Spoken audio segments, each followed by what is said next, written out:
Today's number, $1.8 billion. That's the estimated total amount American adults spent on their Halloween costumes this year. True story, Ed. I went to a Halloween party dressed as a chicken, and I met a girl dressed as an egg, and we answered the age-old question, the chicken. Ed, you'll get it in about a minute. You look confused. I'm confused, but I'm seeing laughter over here, so I assume it's good. Which comes first, the chicken or the egg, Ed? Jesus, do I really have to? Got it. Okay, all right.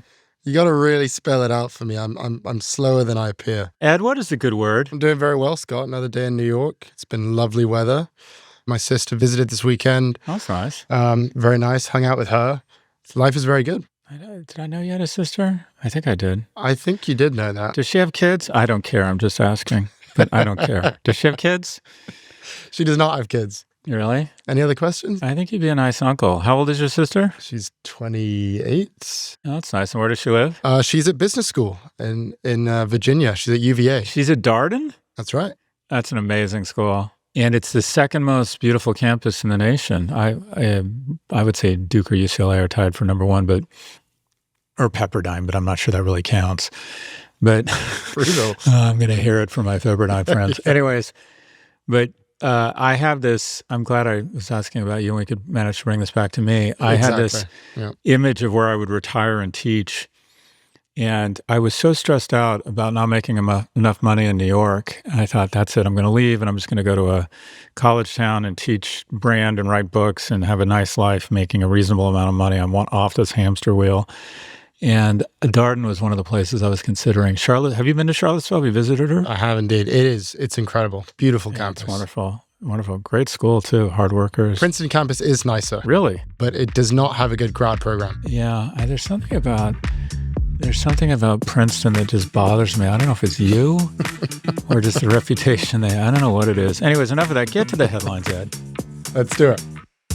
California Governor Gavin Newsom wants to more than double the state's tax incentives for movie production to $750 million per year. If approved, the increased incentives would take effect in the summer of 2025. Boeing raised $21 billion by selling common stock and convertible shares. The airplane manufacturer was looking to boost liquidity and prevent its credit rating from being downgraded to junk. Robinhood has launched betting contracts for the presidential election. Users will now be able to trade a Trump or Harris contract as long as they are a US citizen. The stock rose 3% on that news. And finally, shares of Donald Trump's media company rose 21% on Monday alone, as prediction markets favored him to win the presidential election. Trading was then halted for volatility multiple times on Tuesday, with nearly 16 million shares exchanged in the first 10 minutes of a highly volatile session. Scott, your thoughts, starting with Gavin Newsom's decision to double tax incentives for Hollywood? Given the reality of the situation that everyone from Canada to Ireland to Albuquerque to Atlanta to Vancouver are offering big incentives for film production, this was a good move. And it was a needed move and it was overdue. And the analysis of this shows that for every dollar in tax credits that California gives to the motion picture industry or the TV industry, they get $1.08 back in tax revenues. So it's net neutral. It's not a net positive. You do actually at some day have to charge corporations for doing business, and you do need tax revenue from them. And when we couldn't have sectors that are just net neutral in taxes, otherwise we couldn't fund the Navy or the parks. But this is a really good idea given the situation, given that LA has really struggled with production the last couple of years. By some estimates, it's down 30 or 40%. In addition to it being net neutral in terms of tax revenue, every dollar of incremental tax credits results in $8 of incremental wages and $24 in incremental economic activity. So it really is stimulus that works. Also, I just think the identity of LA and California is so caught up in this industry, and they don't even need to exceed the tax credits of other municipalities. They just need to match them because the talent pool around Hollywood is so deep. And that is, if you're a senior that wants to go pursue, you're the star of your drama club and you want to go pursue your dreams in Hollywood, if you know how to make sets, if you're good with CGI, that talent, their first instinct is to get on a plane and come to LA. So LA just has, I would argue, the greatest concentration of TV and theatrical talent ever assembled. So to not take advantage of that and also create sort of the zeitgeist and economic growth in LA, which has struggled in this industry the last couple of years, would be not leaning into your strengths as a metro. So I'm a big fan of this. I think it was a really good idea. What are your thoughts? Well, that was extremely compelling because I looked at this and I just hated it. This to me was sort of all of the worst criticisms of the Democratic Party come true. I mean, just the idea of California using a government-funded program to subsidize the production of Hollywood movies. To me, that sentence could be basically like a billboard for the Republican Party on just how woke and dumb the Democratic Party has become. But the case you just made is actually quite compelling. The only pushback I would give is that they're subsidizing an industry which, to your point, is important and systemic to the culture, but it is a dying industry. And I just wonder if it makes sense from a public sector strategic perspective to be trying to subsidize an industry that ultimately, over the long term, probably is on its last legs.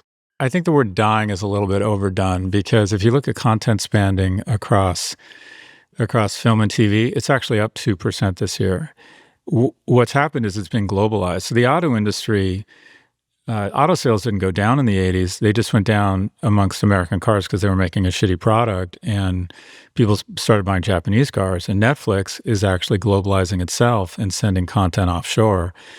And what we're talking about here is, it's real money. It's going, I think, from 350 million to 750. That's not big in an economy that's the fifth biggest economy in the world. And to your point, I hate this race to the bottom that are tax subsidies. And the result is corporations are paying less as a percentage of GDP in their taxes since 1938. It's the lowest level since 1938.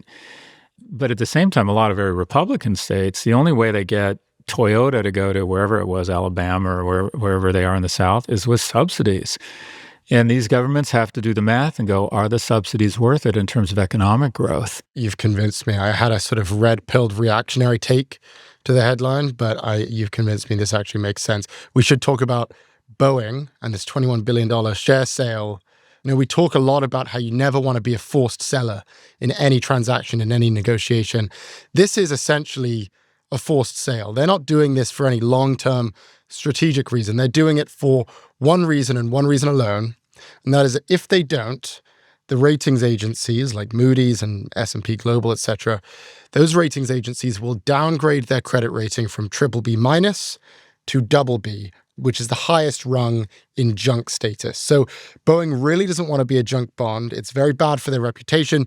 More importantly, it means they're going to have to pay significantly more in interest payments. So this is a no-go. So what are they doing? They are selling shares to basically alleviate that $60 billion pile of debt on their balance sheet and to make the ratings agencies happier. So from a shareholder perspective, I look at this and this is just a nightmare. They're not selling shares because they want to, they're selling shares because they have to. What is your view? The reality is this is a company that's not doing well and it's financially strained for a number of reasons, most recently the strike. So they're not producing planes. They had enough debt where essentially the market was starting to get jittery and was saying, given the decline in your business and your debt load, your debt is about to become more expensive. So in order to give the debt holders some certainty such that the interest rate didn't go up, they decided that the cheapest source of liquidity was to issue more stock and maintain, keep their bonds out of junk rating. So this was just a straight financial reason. There's no getting around it. They wouldn't have had to do this if their business was booming. But they decided it was worth it for shareholders to take the dilution to shore up their liquidity such that their debtors didn't start massively increasing interest rate, which would again strain their cash flows. So they had to make a bad choice between bad choices, and this was probably the least bad. And shares actually went up because the market said, okay, this company needed liquidity. It got the secondary or the preferred or the share sale done. And now they have a much stronger cash position on their balance sheet to endure whatever bullshit happens or if the union rejects the next offer. And their debt remains out of junk territory. So this was the best of a series of bad decisions is the way I would think about it. Yeah, absolutely. But certainly some blame on management's part for even being in that situation in the first place. The last thing you want is to be given a series of bad choices and have to choose the least bad one. Your reactions to Robinhood getting into the betting markets. We've talked about Kalshi and Polymarket and Predictit, all of these events contract markets that allow you to bet on various things, but most recently they allow you to bet on the presidential election. Now Robinhood's getting involved. What's your view on this? Like, Robinhood is not where you go to invest. It's not where you go to learn. It's where you go to gamble. And that's fine. You're allowed to. There's FanDuel, there's DraftKings. They're a gambling site, and there's no reason they shouldn't be in this. I think this is sort of a non-story. I think the two founders are mendacious fucks, but I don't see any reason why they shouldn't be in it. I mean, it's like a tobacco company says, I know, let's make our logo even fucking cuter. Some more 18-year-olds who want to smoke. I don't know. What do you think? I think of it as a little less mendacious, I think, than you describe it. Having said that, I've just interviewed the CEO of Kalshi, who sort of brought me round on that side. Brought you round to that he's a mendacious person? No, to believing that actually it's not so bad. And so you can check out that interview when it comes out in a few days. No, it makes sense to take grandma's money she gave you for junior college and bet on whether you think Trump or Harris is going to win. That can't end badly. That's just a really good idea. Really good idea. That's well, let me just throw out one little interesting new piece of data. Okay. I mentioned earlier that people say, the betting markets are more accurate. They're sort of more truthful because people have money on the line. They're better than polling. And you might remember my thesis was actually the likelihood, given the fact that 60% of gamblers and 60% of stock market participants are men, the likelihood is that most of the people betting on this election and betting on these platforms are likely men, which likely skews it towards Trump. So Kalshi actually released their demographic data. What percentage of the platform do you think are men? I would think that it's 80 to 90, but you're going to tell me it's lower than that. No. It's 90%. 90. 90% of the users on the platform are men. So you think about how seriously people have taken these betting markets and, Trump's up 60%. The one thing you do have to remember is that 9 out of 10 people betting on that outcome are indeed men. Well, the Kalshi data, if you type in Kalshi presidential election, it has Trump at 62% and her at 38%. That's right. I don't know how that works, though. Does that mean if you bet $1, you get $1.50 back? I don't know how that works. I don't know how you actually bet on these things. Well, tune into First Time Founders on Sunday to find out. Our final headline, Donald Trump media rose 21% on Monday. Your thoughts? This thing is hilarious. It's now worth more than Twitter. You want to talk about Vegas. I mean, if you look at the options market, if you wanted to buy a call way out of the money at like 65 that expires this Friday, so only 3 days left from here, and let's pick a call at, say, I don't know, let's say way out of the money, like it's $65, you have to pay, get this, $3. So, I mean, this thing is just so volatile. The options market is telling you that this thing is going to go to, either 70 or 30. And what it would be really interesting is if on Wednesday morning I wake up in London and I put on the new Radicals, You Get What You Give, and I start dancing around, which will have meant that it looks like Harris has won. That's going to be really interesting to see what happens. Well, either way, it's going to be really interesting to see what happens to this stock. But you could see this stock, assuming it holds where it is at $54, if she wins on Wednesday, that I can't imagine that thing's not in single digits within 48 hours. I mean, I just saw an article today saying if he doesn't win, he may, if not go to jail, come very close to going to jail. This is a company losing hundreds of millions of dollars on 2 or 3 million in revenue. What is the home or the outcome for this company if he's not president?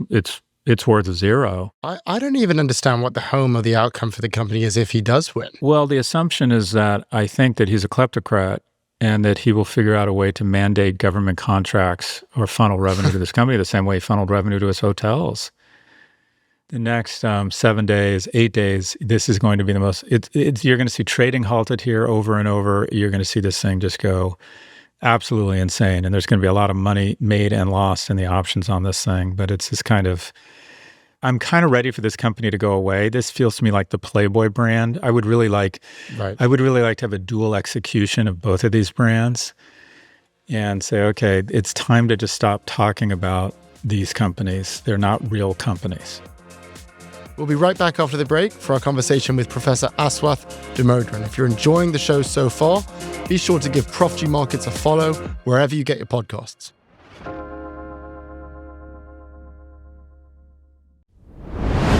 Welcome back. Here's our conversation with Professor Aswath Damodaran, the Kirshner Family Chair in Finance Education and Professor of Finance at NYU's Stern School of Business. Professor Damodaran, thank you very much for joining us once again on Prof G Markets. Thank you for having me. So last time we talked, when we had you on for our quarterly review, we were discussing some of these fallen heroes in the market. So companies like Nike and Starbucks and Intel, these once iconic companies that have been struggling recently. And I'd like to just get your updated view on some of these companies, as there have been some very interesting new developments. And we'll start with Nike, who recently hired this new CEO, Elliott Hill. He's been a long-time employee of the firm. Give us your headline thoughts on Nike at the moment, their struggles, and the challenges ahead for Mr. Hill. Part of the problem Nike faces is, they've had a long run as an apparel/shoe company with a brand name. Brand names in this business tend to fade quickly. You look at great brand names, are here today, gone tomorrow. Nike's had a long run. In fact, I read the book Shoe Dog I wrote a piece on Nike, and I read the book Shoe Dog to kind of prepare myself, because it kind of talks about the process by which Nike got to where it got, and the accidental choices it made, including the swoosh and the just do it, how they were chosen without a great deal of thought. I think they paid $35 to design the swoosh, So it's an amazing set of coincidences that have built one of the great brand names of the world. But it's a brand name that's been built around people. Right, that choice of signing Michael Jordan in 1984, when he was not a superstar yet, but riding that wave of NBA Michael Jordan fandom to success, that is always a tricky place to be, because you got to find new celebrities, and celebrities are human beings, so you live and die with those human foibles that come with the signing. So I think that, when Nike hit 72, which was I think pretty close to its low, I said, look, the market's building in the expectation that Nike's best days are done, that growth is not coming back, that margins are going to continue to slide. And I agree with part of that statement. I don't think you're going to see double-digit growth from Nike for the next decade, but it still has the most recognizable brand name in this business. It still has, great margins, even on its worst days. It's a very good company, but it's not going to be a great growth company anymore. I just want to put forward a thesis that we've talked about on this podcast. We hear a lot about this term brand as moat in business, this idea that if you have a strong brand, that's one of the best protections against competition. But, I look at all of these iconic brands, especially Nike, that have, fallen out of favor. And I'm starting to believe that maybe that phrase is outdated, because what it looks like is happening is these companies are becoming too reliant on their brand. They're sort of resting on their laurels, and they're convincing themselves that the brand is the moat. And then as a result, maybe they get lazy and the brand sort of depletes in value. So I'd love to get your reaction to that thesis, especially in relation to Nike, that perhaps brand as moat in 2024 is maybe less true than it used to be. Brand names, even though they're long-term competitive advantages, need nurturing, need being taken care of. Remember Quaker Oats and how quickly that brand name, one of the most recognized names in grocery stores, kind of faded away because they didn't take care of the brand name. The other reason, though, is nothing to do with laziness and not taking care of it. Your brand name is recognized by a segment of the population. If your market is aging, your brand name by its very nature is going to become less valuable over time. Kraft Heinz. It's not that they were lazy, it's that people don't particularly care for Kraft cheese and there's 57 types of ketchup, if they're 25 or 30 years old, you've lost a large segment of the population because your brand has aged. So sometimes it's neglecting your brand name. Sometimes it's your brand name aging. And as it ages, your market gets smaller. And sometimes it's that the world has moved on, that what used to be a valuable brand name no longer works. I mean, I take the automobile business. If you think about the great brand names of the 20th century, none of them has been successful in the electric car business. None of them. So maybe what made you successful in a business can become actually a problem as the business itself changes.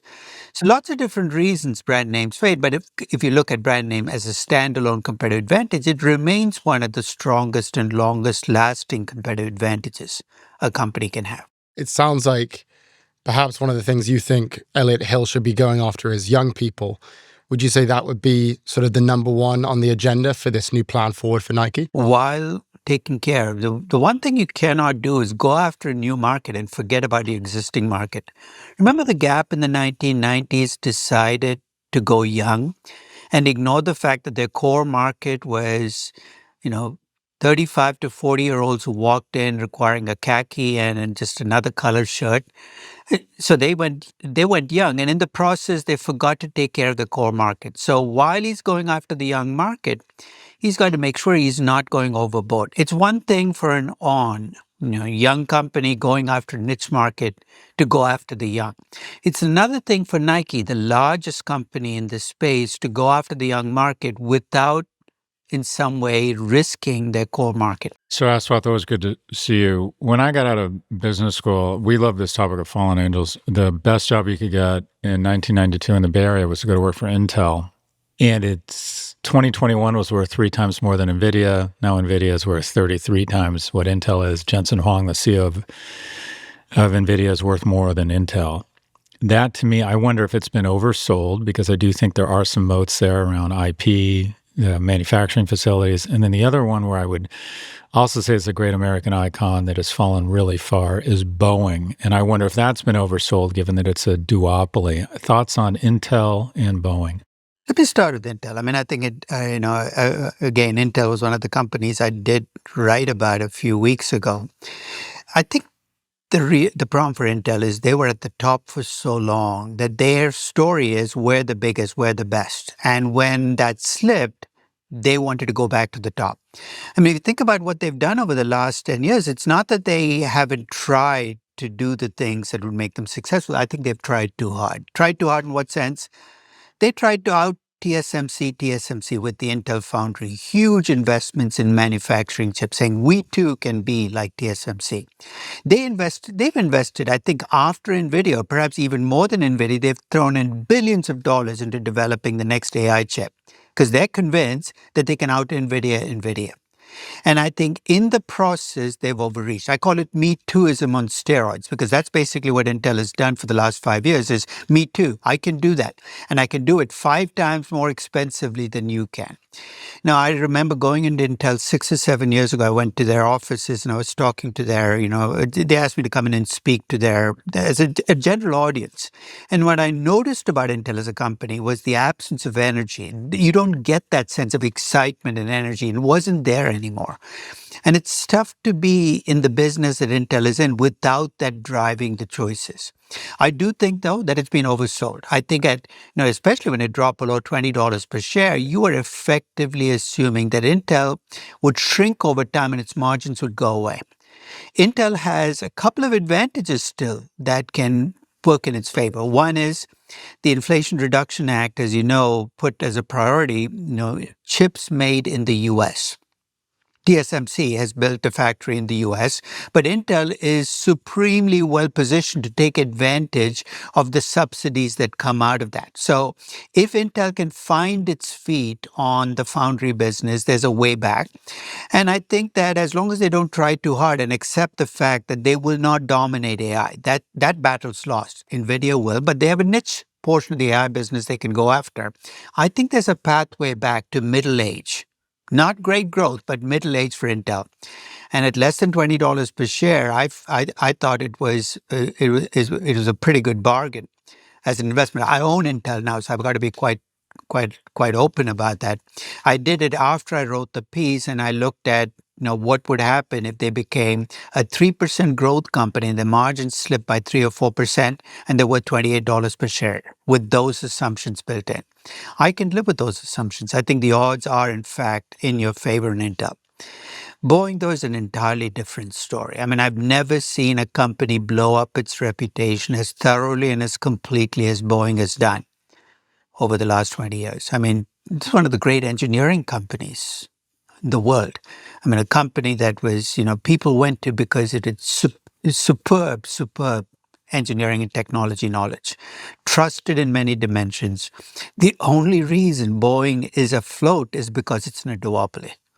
I mean, that's a reality. Is this company has so thoroughly trashed its credibility in markets that in any other market, we'd be talking about winding up the story and selling the assets to others. I do think they're thinking about selling their space division now, and that's the first phase in a company saying, we're in trouble. We're going to sell off our crown jewels because we have to survive. They're in complete survival mode, and I don't know an easy pathway back to credibility, because once people get the perception that you cannot be trusted, that your products are not safe, which for an aircraft manufacturer is diabolically dangerous, it's very difficult to find a pathway back. So Boeing, I would not buy at any price, simply because I think there are too many things that can go wrong here that can cause the company, if not to go bankrupt, at least to be taken into receivership by somebody that might maintain the assets and run it.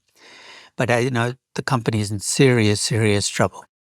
So two other fallen angels that have been kind of the leaders in their category, held up as icons of management. First, Estee Lauder, which made some of the best acquisitions in the aughts with Mac, consistent earnings growth, great performer, really strong in China.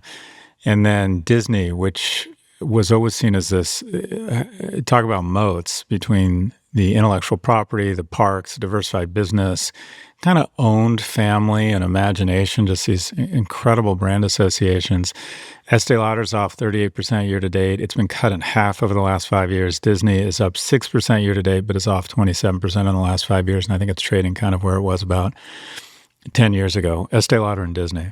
I'll take the Disney part first, because I think Disney is, if you were writing a case study about how not to transition top management, Disney would be the case study. I think, because let's face it, 2012 was when Bob Iger went to the board and said, I'm ready to leave. I mean, I actually wrote a very complimentary piece about him then, saying, this is the way top CEOs should behave, is they've made themselves dispensable. And he said, and I blame the board of directors at Disney, which I think has to rank up there among the 10 worst boards of directors in terms of corporate governance.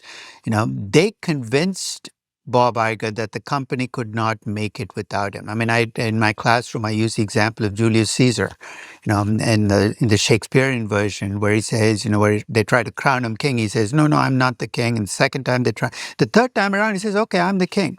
And in a sense, Iger initially resisted, but they were so persistent that finally he said, you're right. This company cannot make it without me.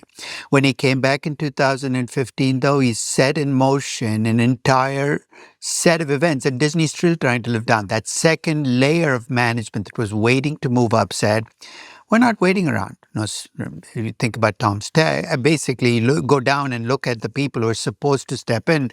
They all left and moved on, which left Disney with an empty cupboard in terms of top management skills.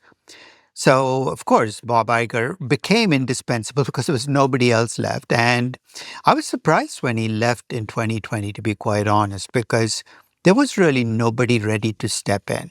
But I think Disney is facing a problem that's out of their control as well. The entertainment business is broken. I mean, I haven't talked to a single person in entertainment who feels secure about what the future will deliver. We know who broke it. Netflix did with the streaming model. But even Netflix hasn't benefited from breaking the business. And that's why, one of the things I often say is disruption is easy, but making money off disruption is really difficult. At this point, the one thing we know is nobody in the entertainment business is healthy. Healthy in the sense of you can look at the company and say, this company has a business model that's going to deliver sustained profits for the long term. Netflix can't do it. Disney cannot do it. Warner cannot do it. Paramount definitely cannot do it. But there's consolidation coming in this business. You're going to see the business consolidate. Estee Lauder, I have less strong feelings about. It's a business that I'm not that comfortable. I don't quite understand the movements, the fads, the fashions that drive that business. I mean, I think that too, there might be a governance issue that we've got to deal with sooner rather than later if change is needed, is it likely to come with the people running the business? I'm not sure it is. And I think almost both these companies, I think, reflect the fact that the underlying businesses they were in for a long time were predictable businesses that they learned how to operate in. Those businesses have changed. These companies are struggling with an entirely new business that they're in and how to make their way to success on both. Just a sort of general question about succession planning while we're on the subject, Aswath. Philosophy on hiring insiders versus outsiders. So Estee Lauder, they have just said they are going to hire, or they're going to promote an internal executive to CEO. We saw the same thing at Nike. Starbucks brought in the Chipotle guy. Disney is sort of balancing that question. What's your view on internal versus external hires? I think the question is, why are you in trouble? If you're in trouble because of mechanics, logistics, something that's inside the business, then I think it makes sense to go inside the business. You want to bring somebody who understands. If your trouble is with storyline, you've lost your narrative as a company, you have to go outside. You have to bring in fresh thinking into the business. I mean, my views on Starbucks are it's the Starbucks story is broken. It's broken because the original Starbucks story was to bring the European coffee shop experience to the US, a country which never had that experience, and it succeeded beyond its wildest imagination. Coffee shops where people came and hung out 3, 4, 5 hours a day. They brought the laptops. That was the Starbucks story. And I hate to bring COVID into it because we blame COVID for everything. But COVID, in a sense, set the framework for the Starbucks story breaking. Why? Because it created the online ordering system. And today when I walk into a Starbucks, I notice 25 people standing around picking up their online orders and 3 people forlornly sitting in the coffee shop drinking their coffee. The coffee shop experience is broken, and it's also created logistical challenges. Because at 8:30 in the morning, whether you live in LA or New York or any big city, you walk into a Starbucks, there are like 100 online orders that come in at the same time, and the barista just can't handle them. You don't have the old mechanism of the line slowing you down. It's created both a story and a logistical problem. The Chipotle guy might be able to solve the logistical problem, but I don't know whether he has the capacity to solve the story problem, and that's going to be the test.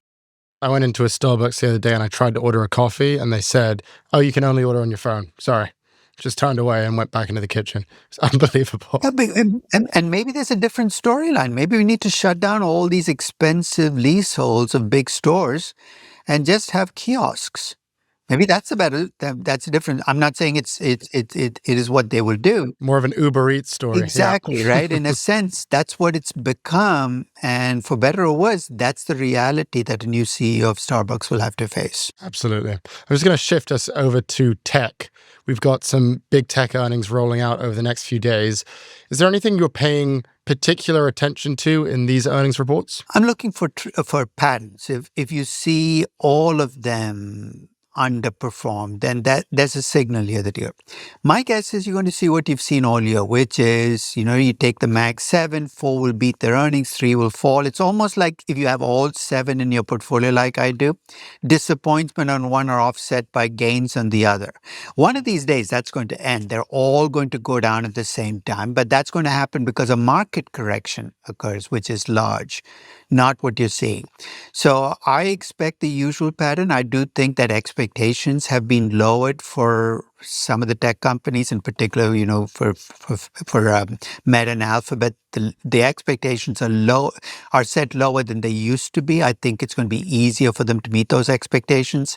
Nvidia's last earnings report was a crapshoot. I mean, their expectations were set so high that even though they beat their estimate by 5%, the stock, of course, took a beating. It'll be interesting to see if people have adjusted expectations to reflect the new reality or not, because you're seeing the expectations game, and I'm watching the expectations game a lot more than the actual game. Right. It seems like a lot of these earnings, I mean, we'll see Microsoft, Alphabet, Amazon, Meta.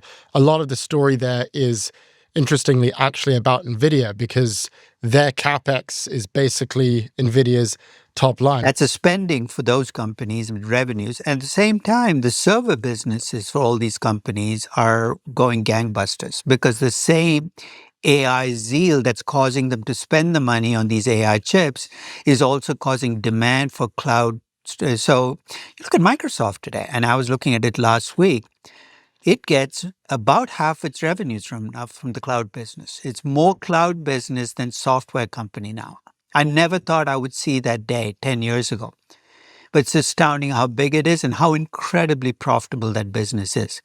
In fact, if you're an antitrust person, you should probably go after the cloud business in terms of dominance, not the businesses you're going after, smartphones, advertising, because that's really where I think you see the dominance play out.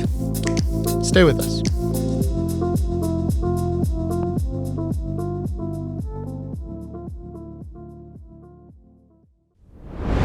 We're back with Prof G Markets.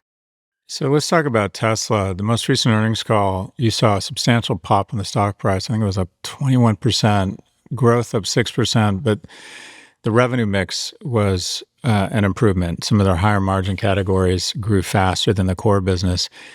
But it still seems to be, I call it kind of a hybrid stock. It's a company with real cash flows, but it also feels like it has some meme-ish qualities to it. Your thoughts on the most recent Tesla earnings? As a Tesla owner, I like the earnings because of the stock. I do think the jump I saw in the price. A Tesla vehicle owner or a Tesla stock owner, right? Okay. I own a Honda Civic, a 2010 Honda Civic that basically nobody would steal. So, but as a Tesla stockholder, it was good news for me. But I did think it was out of proportion to the good news in the report. It almost was a relief rally because we've had so many bad surprises with Tesla earnings reports that people heaved a sigh of relief saying, thank you for not seeing the margins drop even more and reporting more bad news, because that's what people were.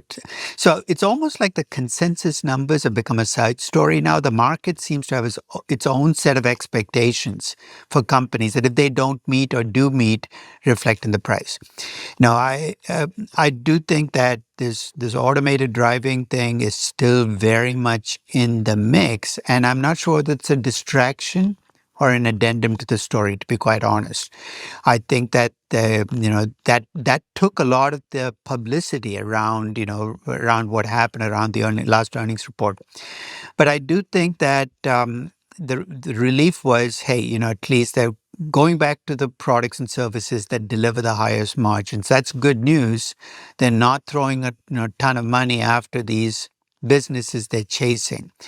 But I think this is going to be one good earnings report followed by a second earnings report where you get surprised again. I mean, with Tesla, you never can rest easy on what you're sitting on. So I'm going to go earnings report to earnings report. Right now, I'm feeling okay. But who knows what the next earnings report will deliver and what new businesses they will claim to be in before the next earnings report. The We Robot event, by most consensus, it was kind of a disaster. It was sort of all talk, no action is what I would say. But the thing that really stuck out to me was the fact that the AI humanoid robots, which are supposed to be the future, it's what's fueling this huge valuation of the company, they were being controlled by people. They were being voiced by people. They were basically being puppeted by people. I'd love to get your view on that. And how bad is that? Are we bordering on fraud here? I'm not going to go that far, but I think we're overpromising. Okay. In general, with AI products and services, I think there's a lot of overpromising going along of these great new devices, which will not need any, as you pointed out, many of these AI products and services require almost as many human beings behind them as they claim to replace. And that's really going to be the test, is whether AI, I mean, somebody described AI, the difference between AI and machine learning is a difference between stochastic and deterministic. Now, machine learning is basically deterministic. It's rule-driven and principle-driven. What makes AI different and perhaps better than machine learning is it's stochastic. It adjusts in the moment based on the data it has and gives you. But we don't know how well it does that. I mean, that's, I think, still an unknown. The AI advocates claim it'll get better, that AI beings are going to be sentient in some sense and behave more like human beings. But I don't think we've seen any evidence of that happening yet. Maybe it will, maybe it will not. But I think that you're right. What you saw in the robot in the robot dynamics was, he's saying this isn't that impressive. This isn't going to change the world. But it's still early, so I'm leaving the door open. But I think a lot. I mean, it's not just Tesla, across the board. I think the product and service part of AI, I'm hearing a lot of promises, but I'm not seeing much in terms of delivery. What are your thoughts on Uber and potentially their vertical expansion into travel with a potential acquisition of Expedia? To me, big acquisitions are the death knell for great companies. I mean, I just don't like them. I don't like them because you pay a premium on the market price and you got to deliver on that market price. So from a strategic standpoint, from a marketing standpoint, you might say this is great news, but the price they'll have to pay to get it, I don't think it's worth it. I mean, that's my bias playing out. I do not like acquiring large public companies as part of my growth plan because historically, it's almost never delivered enough returns to justify it. I'll make a prediction. If they do go for the Expedia acquisition, their stock price will drop, and it'll drop pretty substantially in the announcement of the acquisition. Because I think markets share that same skepticism about growth through big acquisitions. I'd much rather Uber focus on smaller acquisitions, perhaps of private businesses that add to their platform, add to their technology, and get them there. I'm not sure buying Expedia is the way to get there. Just want to go back to Google, one of the big tech companies. There's been talk from the FTC about breaking up Google. The courts have, of course, declared them a monopoly, and we're entering into the remedy phase. You believe a breakup is not the right remedy. Why are you against a breakup of Google, and what kinds of remedies do you think would be more appropriate in your view? Let's talk about the companies that have been broken up successfully and why it worked. Standard Oil. Easy to break up because it was geographic. Basically you broke it up into 36 different companies geographically. AT&T, again, regional bells and long distance. Microsoft in 2000, close to a breakup. They never pulled it off, but they said Office on one side, Windows and browsers on the other. I'm not sure where the breakup lines would be in Alphabet.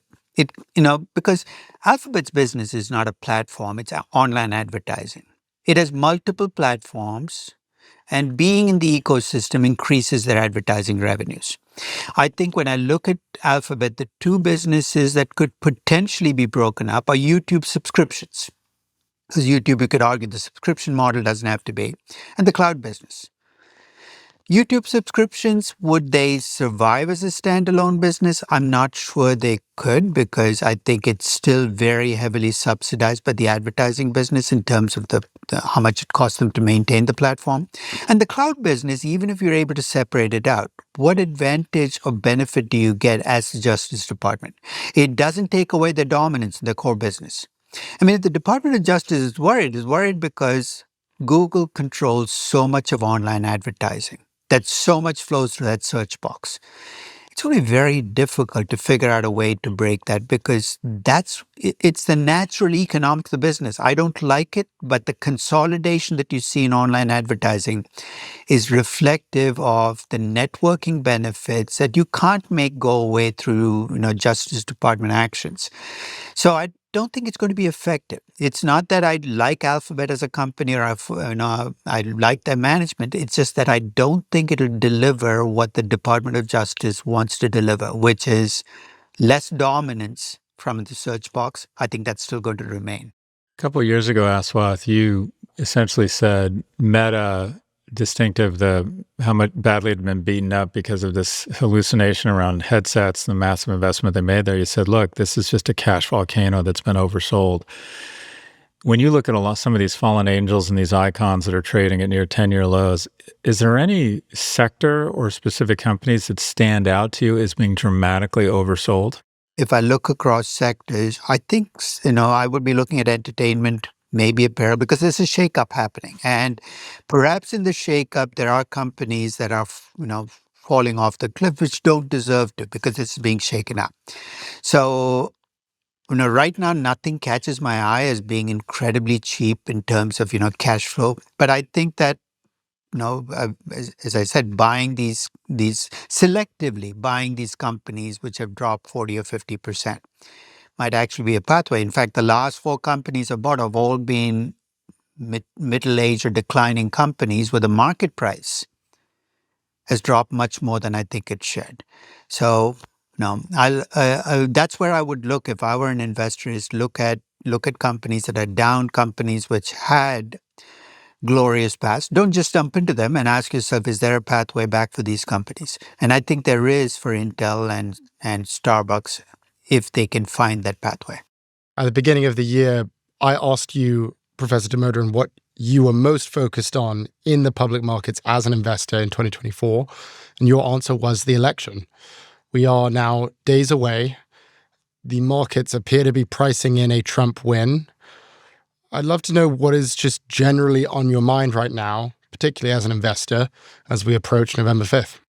You know what? Sometimes when the data comes in, you have to reassess your thinking. The more I look at what markets are doing, the more I'm getting the impression the markets don't believe that either presidential candidate is serious about what they're saying on their plans. Because if they were, you'd see much bigger contortions in the market. You might get a collective market expectation that Trump will win. But if you look at the sectors that would be hurt by, let's say, a tariff of 200%, you're not seeing that. Similarly, you can look at the companies that would benefit from a Harris win, and you're not seeing those companies go up.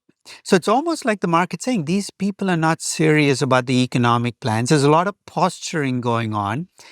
But the posturing, you might as well just go back and make a collective judgment on who's going to win. And right now, tax rates are going to go down under Trump. We'll push up the pricing a little bit more. But I think it's, we'll see in hindsight whether that's true and whether this is a dangerous thing to do. But that's my impression of what markets have done this year. They've been remarkably sanguine as both sides have put out their economic plans about how those economic plans will play out in revenues, earnings, cash flows, and market prices. Are you thinking about the election in terms of your own investing strategy? Do you have any politically based theses that you're investing towards? Are you trying to kind of compartmentalize what's happening in politics? I try to avoid politically based investing because I'm a terrible political prognosticator. So I've learned to avoid doing things where I don't have any competitive advantage. So it's one reason why I underinvest in Chinese companies, because I've talked about how China is part of every Chinese company's story. I don't like mixing my politics with my investing, and I prefer to keep it that way. So for better or worse, I've stayed away from making any bets. Professor Damodaran is the Kirshner Family Chair in Finance Education and Professor of Finance at NYU's Stern School of Business, where he teaches corporate finance and valuation. As always, fascinating and a pleasure. Thank you so much for joining us. Thank you, Ed. Thanks, Aswath. Thank you, Scott.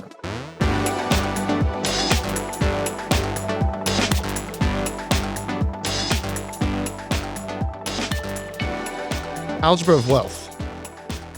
Scott, Professor Damodaran said he does not like to mix his politics with his investing. We're a few days away from the election. It feels harder than ever to keep those two things separate. What would your advice be to listeners who are probably anxious about this election and what it could mean for their money? So my advice would be to do what Professor Damodaran says, not what Prof G did. And that is, what is likely to happen, regardless of who wins, is that we're going to have more intransigence. And some people see that as a good thing. Some people see it as a bad thing. And that is, any big sweeping changes likely aren't going to happen. And so the notion that you should try and figure out, A, we don't know who's going to win, and then try and game like which companies will do well or poorly based on their victory is just not a good idea. And I have personal experience here. In 2016, when Trump won, I had some experience with Trump-affiliated companies, and I thought, these people are fucking village idiots. They were some of the worst business people I had ever encountered in business. And I thought, okay, this guy's now running the country. That is really bad news. And I think a week after the election, I sold most, if not all of my stocks. I was convinced the market was going to crash. The market ripped that year because of tax cuts and other things. And the fact that I took a tax hit on the sales and then had to buy back in, one of the dumbest investment decisions I've made. And it's a lesson, and that is your emotions are your enemy. I can't stand the catastrophizing on both sides. Hardcore supporters on both sides have each decided that if the other candidate wins, it's the end of America. That lacks historical context, and it doesn't appreciate or recognize how enduring the American experiment is. And also, I think that's true of the markets. I would not try to game the market here. I would not try to make any sort of predictions about what impact it's going to have on your stocks or on your investments. So the bottom line is stay the course and also recognize for your own mental health, whatever happens here, America will endure. Thank you for watching this version of Prof G Markets. Check out our pod feed for office hours on Wednesday, and we'll be back with a fresh take on markets every Monday.